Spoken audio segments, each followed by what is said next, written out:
todos y todas, bienvenidos a un nuevo programa del Cuando el Río Suena, una instancia generada por el Instituto de Ciencia y Humanidad Alberto Neumann de Valparaíso. Hoy vamos a conversar sobre el plan económico del gobierno para hacer frente a esta crisis sanitaria y además conocer las propuestas desde el mundo sindical para abordar esta crisis producto del COVID-19.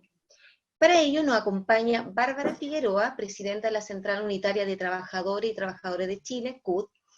a la quien saludamos aquí desde Casablanca. Bárbara, a nombre de todo el equipo, un abrazo y agradecer esta posibilidad de conversación.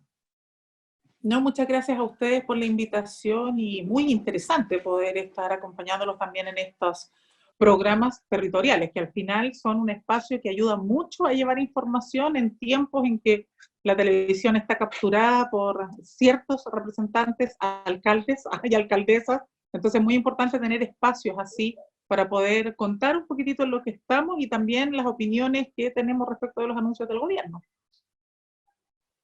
Bueno, en ese ámbito, Bárbara, queremos comenzar con uno de los 3 ejes presentados por el gobierno en su plan económico, entre ellos esta Ley de Protección al Empleo. ¿Qué nos puedes explicar así resumidamente en qué consiste esta ley y cuáles son los aspectos que, según la central, se debieran modificar, cambiar o poner atención desde el punto de vista laboral? Bueno, nosotros en la CUT le presentamos al gobierno, particularmente a la ministra del Trabajo, el día 17 de marzo, una propuesta, lo que nosotros denominamos un Plan Nacional de Emergencia. Ese Plan Nacional de Emergencia tenía 3 ejes.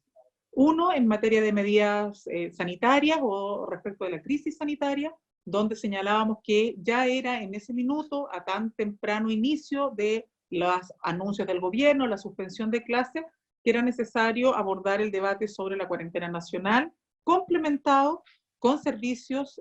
esenciales y por lo tanto de turnos de emergencia que garantizaran el abastecimiento a la población de los insumos básicos y esenciales para cualquier país, de tal manera que nadie tuviera este temor a la caricatura que ha tratado de construir el gobierno de que hablar de cuarentena en la práctica es detener el país, porque nunca, ni ha sido así en la experiencia que hemos visto en los países, ni tampoco cuando uno plantea medidas como esta, lo que está señalando es que la cadena de suministro se rompa, sino que todo lo contrario. Aseguremos los servicios esenciales en la cadena de suministro, pero no dispongamos de servicios que no son esenciales, sobre todo en una situación tan difícil como la que enfrenta el mundo y en una condición donde lo que se ha señalado que es fundamental no solo son las medidas básicas de higiene, sino que también el aislamiento social. Pero claro, si uno quiere enfrentar un debate de esta envergadura, una cuarentena nacional, obviamente que eso tiene que ir acompañado de medidas económicas y también de medidas de protección del empleo, porque si no, a lo que nos terminamos enfrentando es a pan para hoy y hambre para mañana, que es el gran temor de las organizaciones sindicales y que es el gran temor de los trabajadores y trabajadoras. En ese ámbito, en el ámbito de las medidas económicas y de protección del empleo, lo que nosotros señalábamos era que era primero muy importante el diálogo social, es decir, que cualquier decisión que se tomase fuera en diálogo con los actores sindicales, con la contraparte empresarial, por cierto, pero en un equilibrio, donde así como el gobierno escucha y le da vocería a la CPC, también tuviera esa misma disposición con los actores del mundo sindical, de tal manera que hubieran contrapesos que pudieran permitir las mejores políticas públicas, que en materia económica significaran apoyos desde el Estado a las empresas, apoyo a la liquidez de las pymes, pero que eso fuera siempre acompañado del compromiso de que no podían cometerse ni abusos, ni precarización de las condiciones laborales, y que esa fuera una base fundamental para enfrentar este desafío país. Eso además, con todo, uno podría decir, robustecer todos los ámbitos que tienen que ver con la protección de la seguridad y salud de los trabajadores, y que por lo tanto eso nos permitiera mirar medidas integrales y no esta lógica de medidas aisladas, que es a lo que nos hemos enfrentado hasta ahora. Lamentablemente el Ejecutivo no dio nunca respuesta a lo que nosotros le planteamos ya tempranamente el 17 de marzo y nos hemos ido encontrando con estos 2 paquetes de medidas económicas que en el fondo no dialogan con las medidas en materia laboral. Es decir, por un lado el gobierno anuncia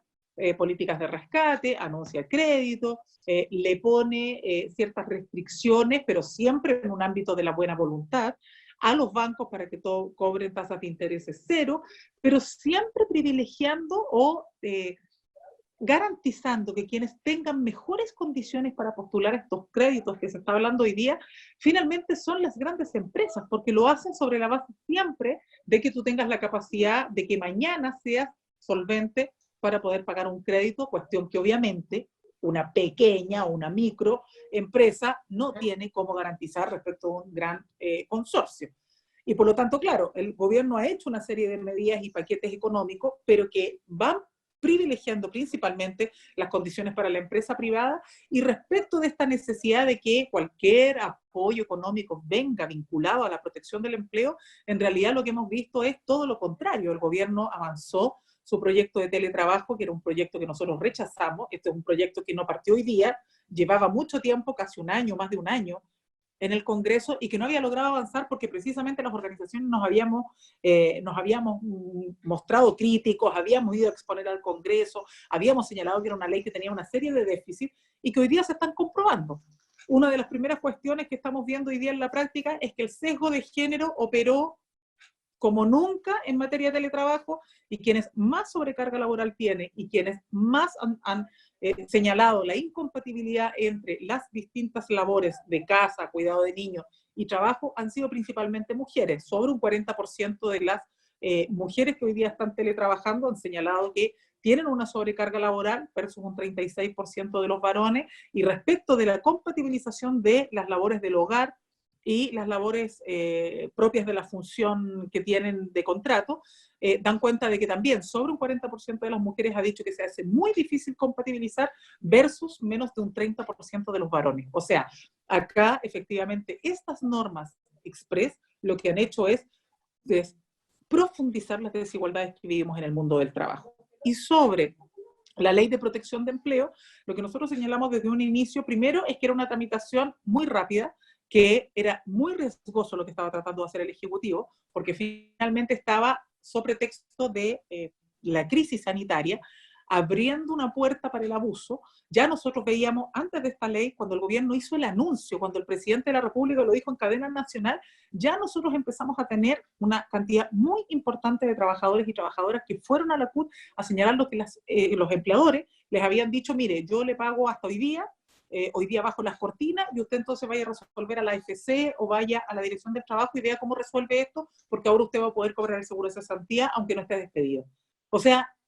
él era una pelotera, dicho en buen chileno, no era una verdadera pelotera, se nos estaba generando un foco de conflicto muy grande. Entonces, uno de los elementos clave que nosotros planteamos en este debate y en la tramitación, que fue recogido por la Cámara de Diputados, primero era que en esto no podían suscribirse estos acuerdos de manera unilateral. Yo, trabajador que tengo la necesidad de vivir de mi ingreso, no puedo pretender que estoy en igualdad de condiciones que el empleador que me da y quita empleo. Si yo no estoy de acuerdo con suscribir un pacto y el empleador cree que tengo que hacerlo, tiene la amenaza del despido, y por lo tanto ahí va a haber una presión indebida. Eso el gobierno no lo quiso recoger y instaló estos pactos individuales, pese a la exigencia y pese a que la Cámara de Diputados aprobó que tenía que ser con un pacto con organizaciones sindicales, y donde no las hubiera había que buscar los mecanismos para que esto fuera de carácter colectivo y no quedara cada trabajador sometido a la presión del empleador. Ese elemento se eliminó. ¿Por qué lo digo? Porque claro, uno puede entender que efectivamente tenemos que buscar mecanismos que compatibilicen la realidad de las empresas y las condiciones laborales, pero eso nunca puede ser suponiendo que vamos a estar en una igualdad que no existe, ni en una situación de crisis, ni en una situación normal. O sea, si uno tuviera que pensar bajo la lógica del derecho laboral, menos en una situación de crisis es que yo voy a estar en igualdad de condiciones con mi empleador. Por lo tanto, nosotros ahí nos cruzamos en ese debate, fuimos muy críticos, finalmente eso no se recogió, entre otras materias que planteamos, y lo que tenemos al final del día fue una mala ley. Una mala ley que lo que significó es que, si bien uno podría decir, no todas las grandes empresas han hecho un uso abusivo, en eso también somos muy justos en reconocerlo, quienes han hecho más abuso de la norma son precisamente empresas del retail, empresas transnacionales, ha sido de público conocimiento, y eso ha obligado que ahora, en el debate que se está haciendo de una ley corta, porque como la ley fue tramitada de manera tan rápida, aquí estamos hablando de que esta ley se tramitó en 7 días, en un parlamento que tiene 2 cámaras,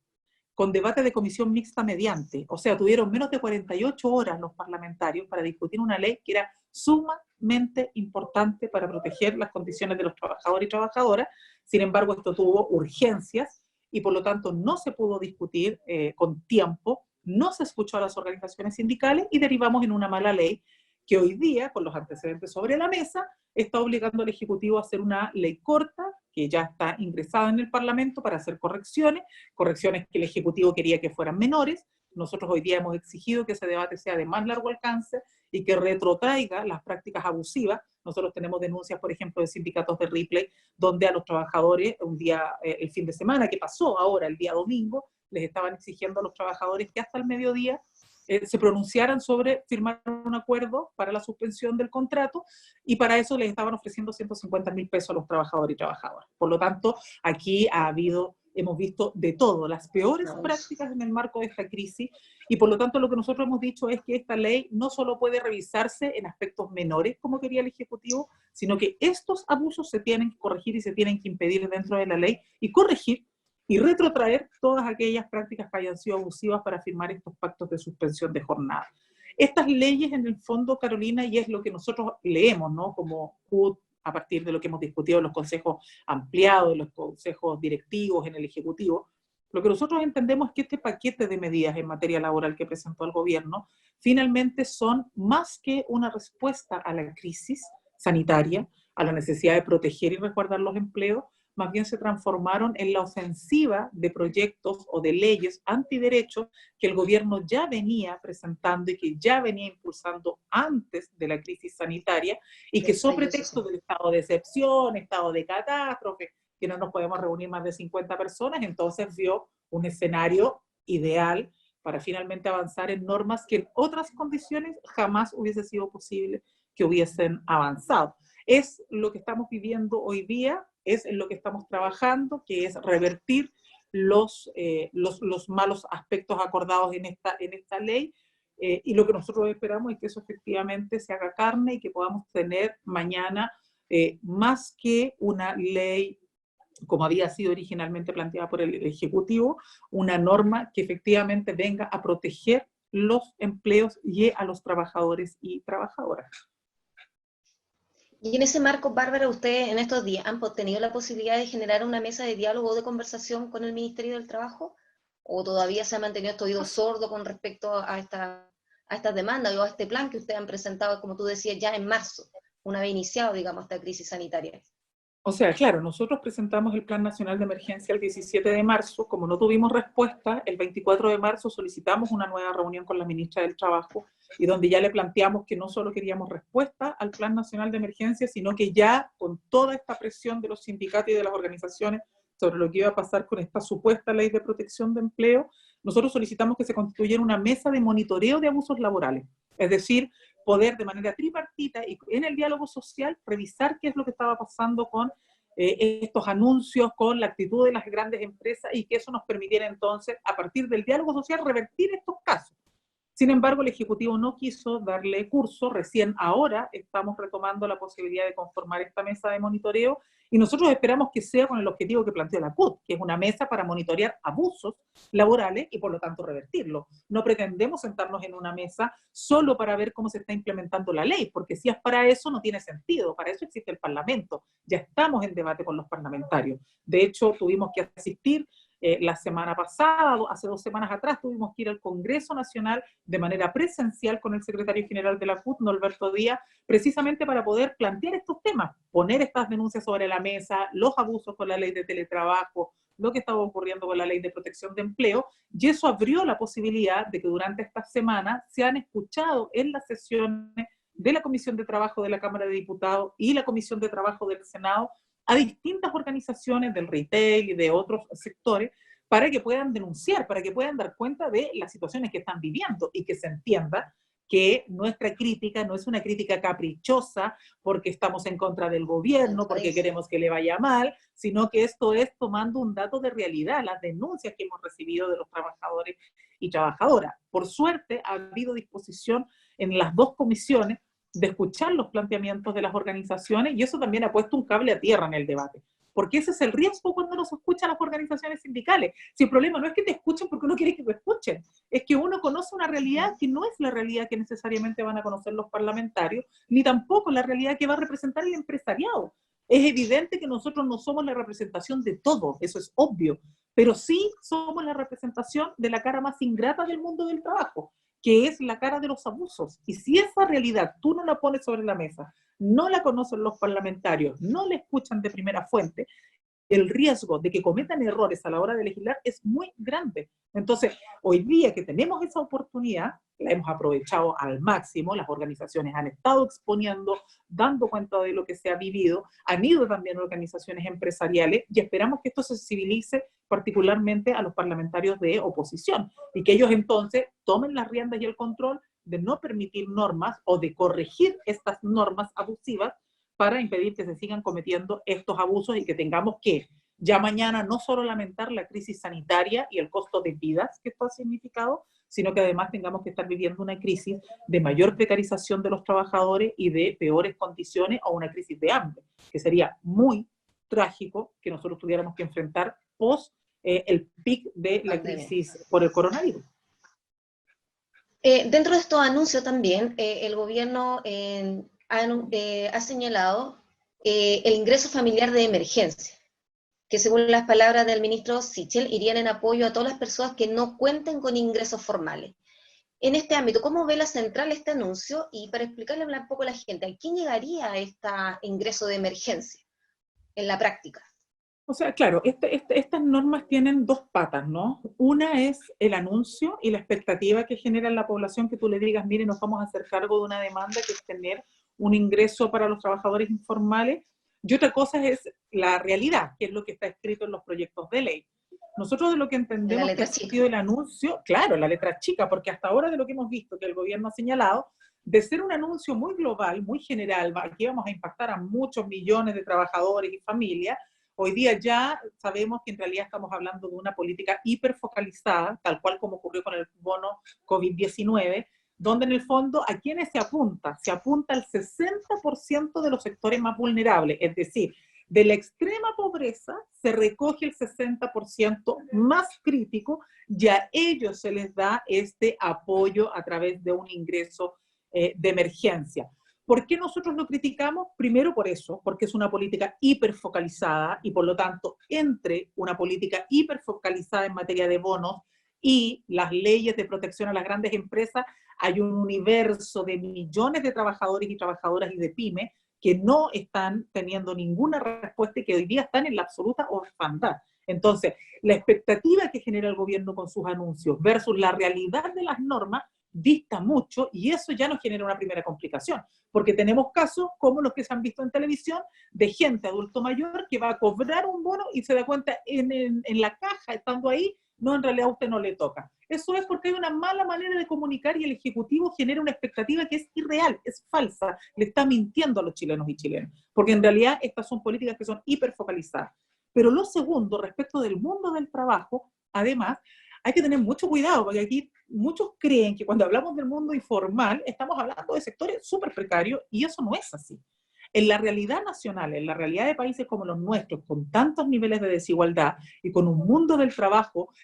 tan precarizado, muchas veces un trabajador informal recibe más ingresos que un trabajador formal. Es decir, no porque yo no tengo un trabajo formal quiere decir que recibo menos que el salario mínimo. Probablemente mi ingreso puede estar incluso muy por sobre el salario mínimo, 2 o 3 veces el salario mínimo. Por lo tanto, que yo piense que un trabajador informal, trabajar por cuenta propia, independiente, etcétera, es un trabajador que por no tener seguridad social está absolutamente precarizado, es no conocer la realidad del mundo del trabajo, porque si tú conversas con muchos trabajadores informales o por cuenta propia, ellos mismos te dicen, si yo tuviera un trabajo apatronado, yo ganaría mucho menos que lo que percibo trabajando de manera independiente. Entonces, yo no puedo construir políticas para un mundo informal desde una supuesta teoría. Tengo que hacerlo mirando la realidad del mundo del trabajo que tengo. Y lo cierto es que informales son tanto aquellos que reciben ingresos una vez a la semana y que efectivamente están en condiciones de mucha precariedad y vulneración, pero también otros que perciben ingresos regulares, que no tienen cotización, que no tienen contrato, que trabajan de manera independiente, no tienen un patrón, pero sí tienen ingresos muy superiores que los que el gobierno hoy día está poniendo sobre la mesa. Esos sectores, este tipo de políticas tampoco les va a llegar, porque dentro de una encuesta de las fichas de protección social. Primero, las fichas de protección social no están actualizadas, no están al detalle. Conversábamos con compañeros que trabajan en el Ministerio de Desarrollo Social y nos comentaban que tienen un retraso prácticamente de 3 meses de actualización. Por lo tanto, no porque yo haya quedado cesante en enero o ahora, en marzo o en abril, quiere decir que inmediatamente esa información se actualiza. Entonces, aún pudiendo ser potencial beneficiario, tengo este déficit de tiempo para la actualización de los datos que me hace quedar fuera. Pero por otro lado, no necesariamente por ser informal soy hiper pobre, y por lo tanto estas políticas calculadas en base a la línea de la pobreza extrema están muy lejos de hacerse cargo del desafío de los trabajadores informales. Por eso nosotros hemos estado mucho más de acuerdo con la propuesta que han presentado distintas bancadas parlamentarias y que va más bien en la lógica de una renta básica de emergencia, ¿no? Que se haga cargo de una política de seguridad social y no una mirada tan de caricatura, ¿no? Tan, que yo diría que se aleja mucho de la realidad de colocar al trabajador informal como que si fuera un hiper pobre, cuestión que no es así y que por lo tanto si yo hago políticas pensando en esa realidad, obviamente que voy a dejar un universo muy significativo de trabajadores y trabajadoras sin ningún tipo de protección porque no tienen acceso a seguro de cesantía, no tienen acceso a otras prestaciones y entonces de lo único que se pueden tomar es de la posibilidad de que existan estas políticas de rentas básicas que en otros países se han implementado, que nosotros miramos con buenos ojos, que como digo, respaldamos respecto de lo que han planteado algunas bancadas parlamentarias, pero que claramente distan mucho de lo que ha presentado el Ejecutivo. Yo insisto, creer que acá vamos a estar hablando o vamos a estar haciendo una buena política de contención en tiempos como este, mirando la realidad del mundo del trabajo solo desde la política extrema, es algo que es muy peligroso. De hecho, el ministro Sichel en los matinales hacía un llamado a la gente a ir a renovar esta ficha de protección familiar como para poder garantizar a lo mejor el derecho a recibir este ingreso familiar. Como tú dices, haciendo una falsa expectativa a lo mejor de que iba a ser una posibilidad de recibir este apoyo, que sin duda es muy necesario hoy día. Estamos viviendo también esta crisis que a lo mejor se venía arrastrando desde antes de la crisis sanitaria, antes incluso del estallido social. Por lo tanto, hay toda una expectativa de apoyo en estas materias políticas laborales también. Y en ese aspecto, Bárbara, te quería preguntar, ¿en qué está la central unitaria en relación a este llamado que hace el gobierno de volver a trabajar presencialmente desde el sector de los trabajadores y trabajadoras del sector público? Bueno, nosotros lo que hemos hecho desde la mesa del sector público es que, así como los distintos gremios y organizaciones han hecho presentaciones de recursos de protección, nosotros seguimos otro camino, que es el camino de una presentación ante Contraloría. ¿Por qué? Primero, porque no tenía sentido que presentáramos un recurso de protección si eso lo estaban haciendo de manera directa cada uno de los gremios frente a la presión de sus bases sindicales. Acá hay que hacer todo lo que se puede hacer, dijimos, y por lo tanto hay que reforzar todas las iniciativas. Pero ¿cuál era el riesgo? ¿Y qué es lo que nosotros vemos con mucho cuidado respecto a los recursos de protección? Que en el caso de la región metropolitana, gran parte de los recursos de protección que se han presentado en este periodo han sido rechazados. Más que por un tema de fondo, es por un tema de forma. Porque claro, el tribunal y muchos jueces lo que han dicho es, bueno, ¿cómo yo voy a tener más conocimiento potestad que una autoridad sanitaria, por ejemplo, de decretar una norma si estamos en un estado de excepción, estamos en un estado de catástrofe precisamente por una crisis sanitaria? Entonces, claro, ese es un camino legítimo y necesario, pero que tiene siempre ese riesgo. Por eso nosotros decidimos hacer la vuelta quizás un poquitito más larga, pero nos parece que más efectiva, que es una presentación con la mesa del sector público en Contraloría, donde en el fondo lo que exigimos es que la Contraloría exija, demande del Estado el cumplimiento pleno de los mínimos requisitos que se tienen que tener. Recuerden ustedes que cuando aquí se decretó el estado de catástrofe, se suspendieron las clases y luego se señaló esta orientación hacia el mundo público del trabajo remoto, porque digámoslo, no es que ningún funcionario público hoy día esté en la casa jugando a la bolita, no es que uno esté con menos trabajo, está con harto trabajo, incluso con mucha más jornada y mucha más carga laboral que lo que tiene de manera presencial, pero no lo hacemos de manera presencial. ¿Por qué? Porque es un riesgo para nosotros, pero también un riesgo para la población. Se supone que los servicios públicos funcionan con turnos de emergencia porque la lógica y la señal es que no se generan aglomeraciones, que no asista una gran cantidad de población a los servicios públicos, que traten de hacer mucho trámite de manera remota, para así no arriesgarse tampoco a transformar los espacios laborales en focos de contagio. Y ese elemento que es básico y prioritario, hasta ahora no ha tenido una respuesta por parte del Estado. Más bien lo que hemos visto es que el Estado provocó, y el presidente de la República ha provocado al mundo público, dando la sensación de que no, aquí como que ustedes decidieron irse para la casa y no hacer nada. No, se supone que esto fue una política pública que tenía que ver con resguardar el aislamiento, y por lo tanto cualquier cambio en esa decisión tiene que pasar en primer lugar por garantizar las condiciones de seguridad y salud para los funcionarios, y en segundo lugar para la población. Si yo no puedo asegurar que un espacio público se va a transformar en un foco de contagio, no hay un debate que hacer. Esa es nuestra percepción, y es por eso que hemos acudido a Contraloría, para que este tema sea el tema principal. Acá el Estado no puede emplazarnos a nosotros si nosotros no somos los que resolvemos las condiciones de seguridad y salud en los espacios laborales. Es el empleador, es lo que le exigimos a los privados, y el Estado tiene que cumplir con el mínimo estándar. Ahora, claro, lo preocupante de estas señales es que llegan justo cuando hay una ofensiva por parte del empresariado de retomar la normalidad económica, de volver a abrir los centros comerciales. Entonces uno legítimamente se pregunta, ¿qué es lo que está primando acá? ¿Está primando la necesidad de retomar la función pública, o está primando en primer lugar la necesidad de dar una señal desde el Estado para que entonces nadie cuestione que los privados convoquen a la gente a trabajar? Porque claro, si el Estado tiene una política, ¿no?, de trabajo remoto, y en el mundo privado empiezan a abrir los centros comerciales, muchos van a decir, oiga, pero ¿cómo? Si en el mundo público esto no opera. Entonces yo espero, y eso es lo que uno espera, ¿no? Esa es la ilusión, que no sea por la presión que han ejercido, particularmente sectores de la Cámara del Comercio, que han estado exigiendo, ¿no?, del retorno, aun cuando cueste vidas, que sea eso lo que está primando en estos anuncios y en estas provocaciones que está haciendo el presidente de la República a los funcionarios públicos. Porque además, dicho sea de paso, de ninguno de nosotros depende, en nuestros distintos espacios, que las buenas políticas que se tomen buenas decisiones políticas, porque finalmente lo que uno hace es implementar lo que viene como política general desde el Estado. Entonces, en eso también ha habido, yo creo que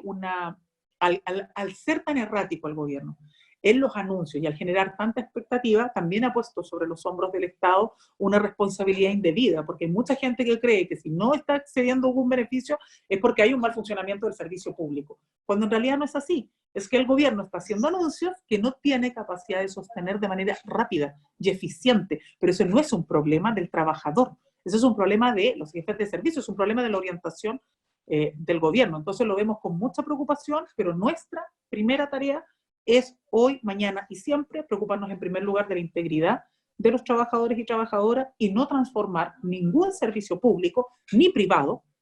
en un foco de contagio. Por eso es tan peligroso lo que ocurrió cuando se decretó el toque de queda y tuvimos las aglomeraciones en el metro. O sea, eso es no tener ningún criterio de realidad. Claro, porque es tomar una decisión sobre algo que no tiene ningún sentido si es que yo no tengo ingresos diferidos en la pega, si no tomo ninguna de esas otras medidas. Obviamente que esta lógica de que, mira, el metro abre tal hora y cierra tal, lo único que iba a generar era estas grandes aglomeraciones y por lo tanto un potencial riesgo para la vida de todas y todos quienes están en estos espacios. Bueno, Bárbara, queremos contarle un poco a la gente que se viene sumando a este programa, que estamos conversando contigo un poco, analizando las medidas económicas que ha dispuesto el gobierno para hacer frente a esta crisis sanitaria. Bueno, en relación también a esta pandemia, a nivel mundial, hay muchos gobiernos y países que han adoptado medidas de resguardo de sueldos y salarios, iniciando así un proceso de cambio en políticas macroeconómicas que antes de la pandemia eran impensables. Sin embargo, en Chile, esta crisis la están pagando los y las trabajadoras, lo cual se suma a toda la crisis que ya existía en el país en términos laborales, incluso antes del estallido social, donde ya veníamos observando cómo los trabajadores y trabajadoras hemos ido perdiendo protagonismo a la hora de tomar decisiones. Y en este marco te quiero consultar, si nos puedes adelantar tú, cómo se va a enfrentar la CUT este 1 de mayo y cuáles son los desafíos que se vienen en materia sindical, de lucha sindical. Bueno, yo creo que lo primero es que si hay una lección que podemos sacar de todo lo que ha significado este proceso, tal como tú dices, Carolina, esto no es algo de hoy día. Hoy día se acrecienta una situación que ya fue puesta muy en evidencia al mundo a partir del estallido social del 18 de octubre, pero que antes de eso, algunas organizaciones veníamos señalándolo como, qué sé yo, loquitos en el desierto. Muchos nos decían, usted que se está movilizando. Nosotros fuimos la primera organización que se movilizó contra Piñera. Nosotros, antes de la elección presidencial, tomamos partido y dijimos, mire, aquí no puede llegar la derecha al poder. De hecho, en la CUT en algún minuto convocamos los 8 en ese minuto, candidatos y candidatas presidenciales, para que pudieran ir a exponer, porque teníamos una clara convicción. Si la derecha llegaba al gobierno, la cosa no iba a ser color de rosas y que iban a llegar con la súper buena onda, iba a ser una ofensiva muy agresiva como lo estábamos viendo en otros países de la región. Por lo tanto, acá nadie puede darse por sorprendido. Hoy día no estamos en un debate que parta de cero. Hoy día quizás la diferencia es que esto lo estamos viviendo, pero de la manera más brutal, porque es vida o trabajo. Entonces,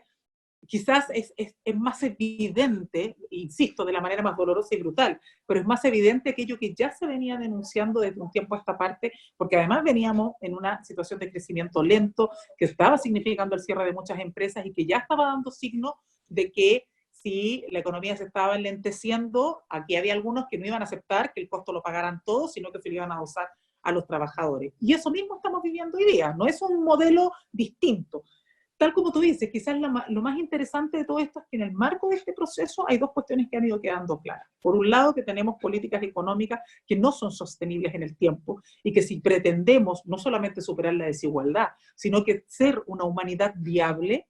requiere una revisión del modelo económico muy profunda. Creo que eso es una muy buena señal porque en el marco de un proceso constituyente que sigue aún latente, hay un debate ahí muy interesante que hoy se abre y al que debieran estar mucho más aperturados también otros que decían no nos metamos tanto en eso, no seamos tan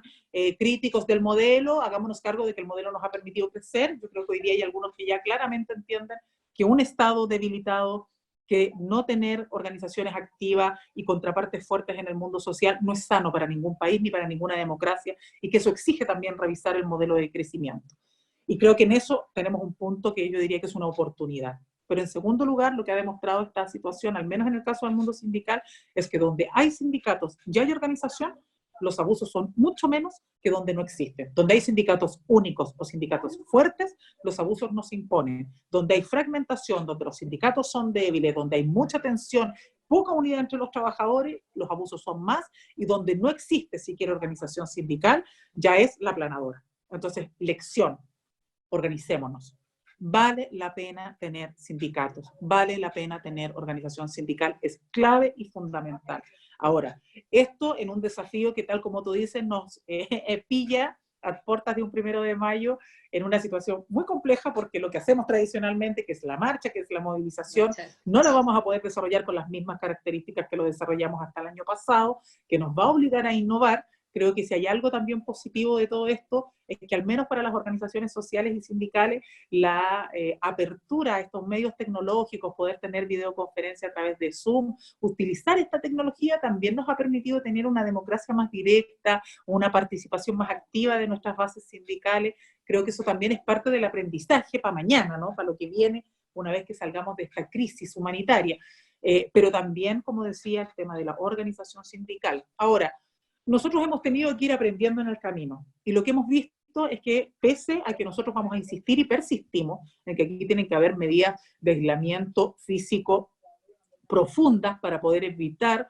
un contagio excesivo o que supere las capacidades que ya están colapsadas en el sistema de salud público, eso no puede significar que la actividad sindical no tenga la activa participación que nosotros requerimos. Y por ejemplo, nosotros ya hace 2 semanas estamos funcionando de manera semipresencial, estamos participando lunes, miércoles y viernes en la sede de la central, estamos atendiendo las llamadas que llegan, las denuncias y también estamos teniendo reuniones colectivas de ejecutivo de la central, porque entendemos que necesitamos también tener un pie en los debates que están cursando a través de las redes, a través de la cosa tecnológica, pero que nada reemplaza en algunos aspectos el encuentro presencial, y entonces hemos hecho un esfuerzo ahí. Y también, por otro lado, asistir de manera presencial al Congreso, resguardando todas las medidas para no contagiar a nadie, sobre todo a los propios funcionarios del Congreso, que en ningún caso nos gustaría que finalmente tuvieran un poco de contagio producto de la irresponsabilidad nuestra.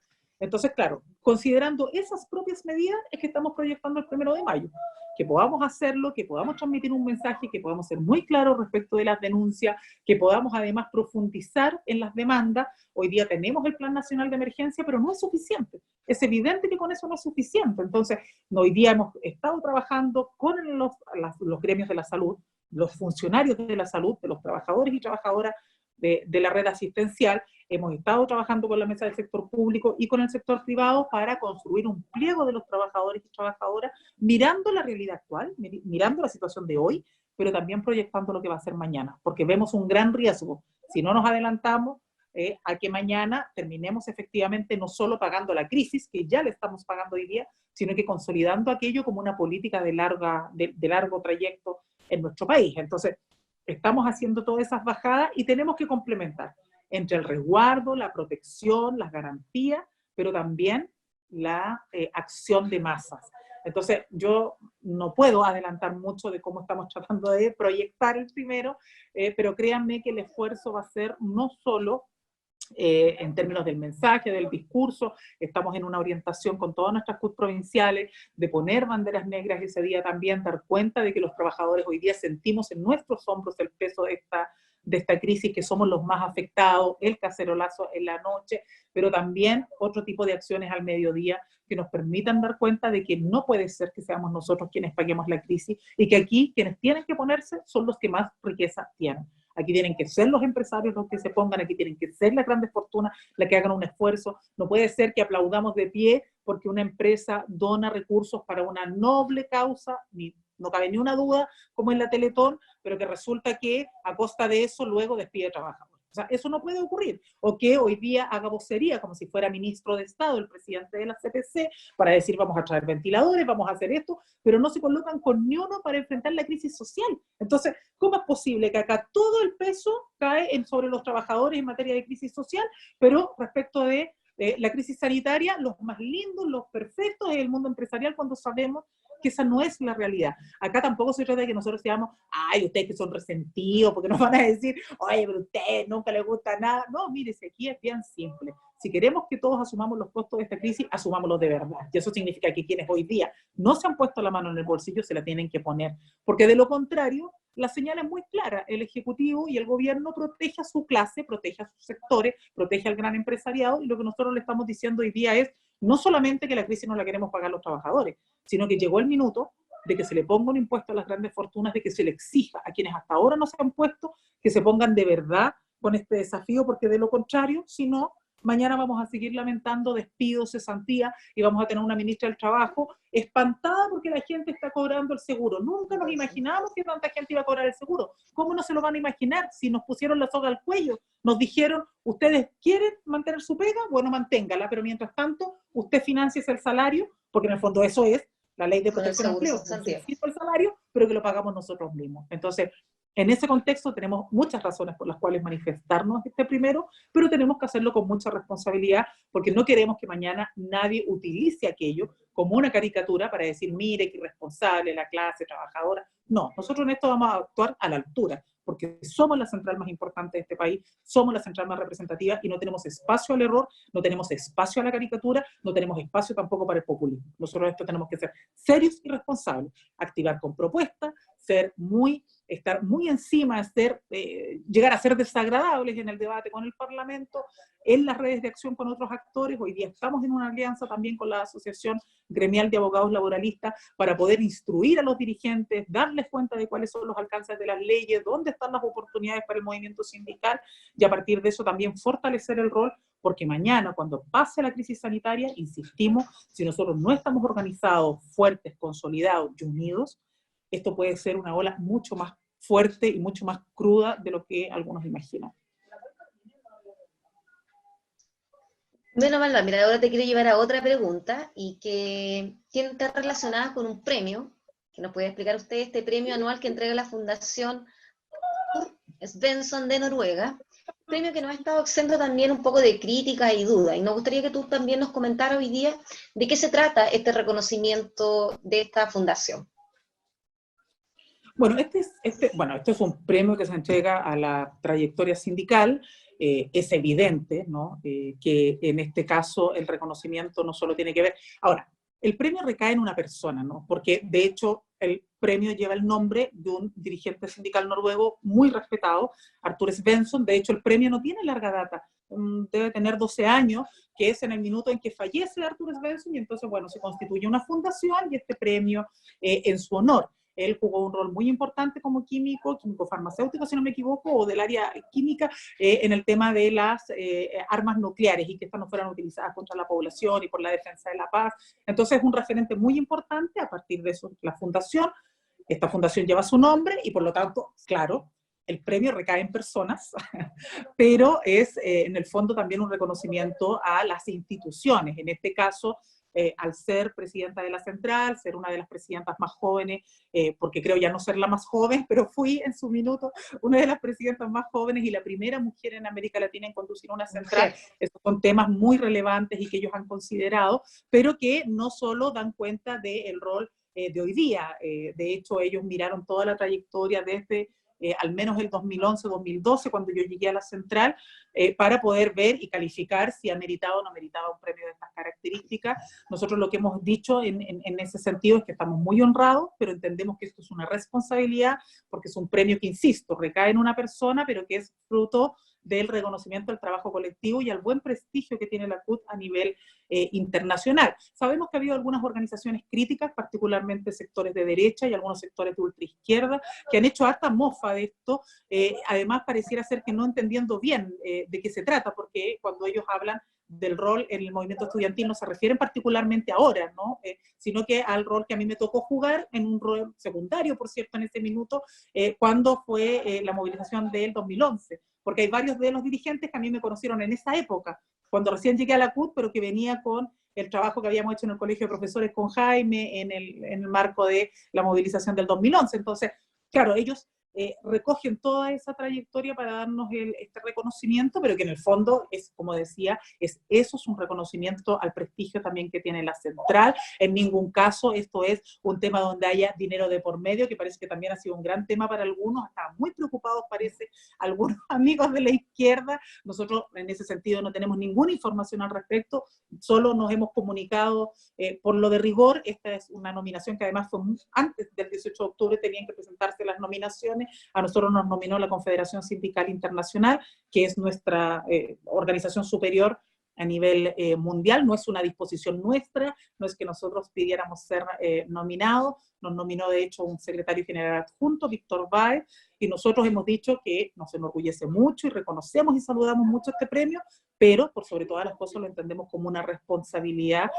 donde la tarea de hacer sindicalismo y de luchar por la defensa de los derechos de los trabajadores y trabajadoras tiene que ser una máxima que sigamos profundizando y sobre la cual tenemos que siempre mantener muy en alto el reconocimiento de la CUT a nivel internacional. Así nosotros al menos lo hemos señalado en los distintos espacios y agradecemos mucho las muestras de apoyo de nuestras propias afiliadas. Esto fue un bálsamo bien importante para quienes creen en el sindicalismo, para quienes creen en la CUT, y yo creo que eso es lo más valioso. Es impagable que tú le puedas transmitir esto a tus compañeros y que ellos se sientan honrados de ser reconocidos como institución y que eso sea una luz de esperanza en un tiempo que no ha sido nada fácil, que es bien complejo y donde hay mucho enemigo interno entre nosotros, una cosa media extraña, pero normal en el mundo de izquierda, pero que quizás da cuenta también de por qué nos cuesta tanto poder dar saltos cualitativos y tener una madurez mayor para enfrentar los desafíos que tenemos como mundo social. Pero entendemos que todo eso es parte, bueno, del tiempo que nos toca, y nosotros lo que hemos dicho es eso, nos honra, pero cuidado, nadie crea que por eso a uno se le suben los humos a la cabeza, todo lo contrario, es más responsabilidad sobre nuestra actuación internacional. Bueno, saludar también este reconocimiento que, como dices tú, es hacia la Central Unitaria Trabajadora. Obviamente, hacerte reconocimiento a tu persona, Bárbara, a todo el trabajo que han venido realizando y a todo el trabajo que sin duda queda hacia adelante y ojalá, como tú dices, avanzar a mayor organización, mayor sindicalización que nos permita también poder enfrentar toda esta crisis que estamos viviendo y lo que se nos viene. Así que desde ya muchas gracias, Bárbara, por generar este espacio, por permitirnos conversar y espero que este momento haya sido súper importante también para los que nos están escuchando, para ir conociendo y aprendiendo en lo que está la Central Unitaria de Trabajadores hoy día, con respecto a este COVID-19. Así que un abrazo nuevamente, Bárbara. Muchas gracias a ustedes, al Instituto de Ciencias y Humanidades Alberto Neumann, gran compañero, quienes lo conocimos tenemos grandes recuerdos y creo que somos privilegiados de habernos formado en nuestra vida militante y social con dirigentes de tamaña envergadura. Creo que eso es parte de lo destacable de la vida colectiva. A veces es muy ingrata, en otros minutos tiene estas grandes virtudes de permitirnos conocer una familia que es muy extensa y donde tenemos mucha capacidad de formarnos de manera virtuosa. Así que agradecer el espacio, agradecer, Carolina. Sabemos que tenemos un gran desafío también en el ámbito de la educación, con las presiones al retorno a las clases y comunidades estresadas que no saben cómo va a ser todo este tránsito, muertas de miedo por qué es lo que va a significar y el riesgo de sus niños, así que tamaña tarea les toca también. Hay quienes son dirigentes más activos en el gremio, yo sigo siéndolo, pero claramente las responsabilidades en la CUT hoy día me superan y me exigen tener una dedicación especial, así que todo mi reconocimiento también a todos los colegas dirigentes que están viviendo una situación bien crítica también en estos tiempos con los anuncios del gobierno y toda la disposición a que podamos seguirnos encontrando, así que muchas gracias. Muchas gracias. Adiós.